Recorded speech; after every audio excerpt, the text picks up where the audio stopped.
Nee, kijk, ik het was mijn schoonpa. Het was door die tijdelijke met die eeuwige verwissel. En toen ben ik nog van schoonma behalen op die plaats, dat ze nog bij ons kon blijven. Dus ik kan niet alleen daar blijven. Maar die oude man had een lang sterfbed gehad, maar hij heeft ook maar meer ziek geëkt. Dus wat hij nou erg ziek was. Die tijd heeft die mensen moesten nog gewaakt bij die ziek mensen.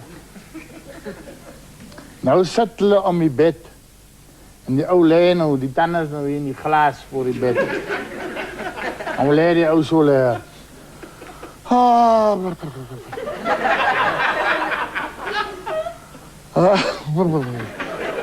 Zie dat. En toen die oma nou zien dat ze nou niet meer lang wees. Toen zijn nou die oude blaasmensen, allemaal wat die oude vrienden geweest is, gelaten in, beweeg in die kamer en om nou te komen groet. Hij had nou in alle eerbied die hoed voor die baas en die kopdoek af ingebeweeg en mooi om die muur gestaan. En toen nou allemaal binnenkant is, toen druk zijn op opa aan. Papa? Papa? Ja. Die mensen is hier.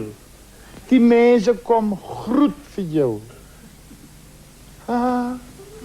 Die mensen komen groet voor jou. En die oude oor fladderen nou zo op.